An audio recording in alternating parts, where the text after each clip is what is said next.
Hello everyone, welcome back. This is Nate with 911 Rapid Response, and on today's vehicle showcase we have for you a Ford F-350 Super Duty truck, and it does have the Redding body on the back of it that was pre-installed prior to arriving here. We'll go ahead and start off with some of the equipment lighting that we added onto the vehicle. In the front, on the grille we have 4 Whelen T-ions, and those are all in a red-white configuration. Right now the vehicle is in park, so the white flash is essentially killed and will reactivate when put into drive. Up top, on the top of the vehicle, we have the Liberty 2 Duo light bar, the 54-inch. So that light bar will fully flood to the sides, the front, and does have the amber override in the rear. Moving along to the side of the vehicle, you can get a look at what we have over the front fenders, the side runner area, and over the rear fender. These are Whelen T-ion in red, white, and red alone. And a nice little add-on that we did here at the customer's request, in the Ford F-350 pocket there at the side of the vehicle, just in front of the door, we actually added a Whelen T-ion in there in red alone, and that's just for a little extra side rear lighting, something that passerbys can see, just a little extra warning to the rear of the vehicle. While we're at the side of the vehicle, we can also take a look at the graphics package that we did have added here at 911 Rapid Response by our Market Graphics division. Very nice stripe design, black moving along to the gray stripe in the back there. Very nice design, as well as the false gold leaf. It's almost an engine turn with the Maltese cross on the driver's side door, the utility 290 there on the passenger side rear door. And another little addition on the back, the Pace Edwards roll-up cover. We have the utility and the vehicle identifier number there on the roll-up cover as well. Excellent touch, as well as the red and black chevrons in the reflective. On the back of the vehicle, for warning, as you can see at the top on each side of the service body, we have the Whelen M7 flashing in red. And then just below that, wrapped in the chrome trim, you'll also see we have the Whelen M Series gradient scene light. So those will be active with a rear scene function and will also activate in reverse. Okay everyone, so still at the back of the vehicle, we're going to take a look at another addition that we have here.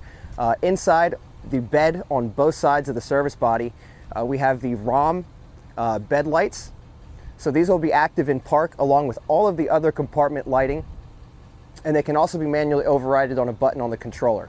So anytime this vehicle has the ignition on and is put into park, all of the compartment lighting and bed lighting will automatically be on. No need to push any buttons or put a ton of mercury switches or magnetic switches on the vehicle. It's essentially a hands-free operation. Okay, so taking a look at another feature that we did add in here, this is the ZenTracks Freedom HF inverter and battery charger. So this vehicle does have dual receptacles in each of the rear middle compartments that are tied into this inverter. Also having the two outlets on the side of the inverter itself. So this thing can be switched from battery charging to inverting on the fly via a remote panel switch on the console. All right, followers, so inside the vehicle now, we're going to take a look at the console and the additions that we did inside this vehicle. Starting at the top, we have that remote panel for the inverter and charger, as mentioned. So that can be switched to essentially switch from battery charging to supplying inverted power, AC power, to the outlets that are in the compartments and the outlets that are directly on the inverter there. That panel will also read to you what the battery's current voltage is, charging, etc. Moving down, we have the Whelen HHS 4206. This controller is something that we are widely using. Very nice functionality, a lot of programming that we can use via Whelen software. Down even further, we have the customer supplied radio, which has the microphone mounted up top there on the magnetic mic. We have USB and 12-volt power supplies, a large accessory pocket, and cup holders. And the console that you do see there is the Havas 30-inch high console. So that's 30 inches long, 10 inches high, giving us a lot of space to fill up there and give it that fire truck look. Okay everyone, so we're going to go over some functionality here as far as the lighting goes in certain positions with different functions as far as buttons that we have programmed on the controller. So to begin, we'll go ahead and put the vehicle into neutral here so I don't have any problems activating our white lighting. Set the e-brake. And here we go with position 1. So this will be rear lighting. That'll activate our M7s on the rear, as well as the rear of the light bar. And rear scene on the button will also give us the activation of the gradient scene lights on the rear of the vehicle as well. Moving to position 2, that's going to give us all of our other side and front lighting. Red only, no white flash in this position.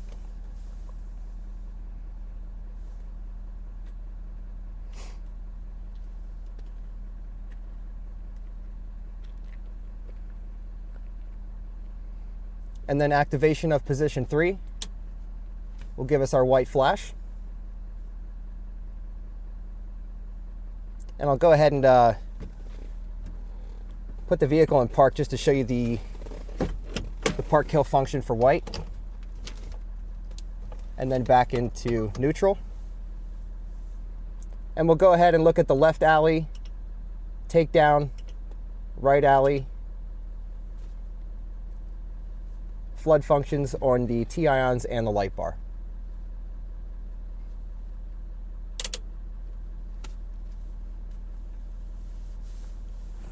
Thanks for going over yet another vehicle build with us.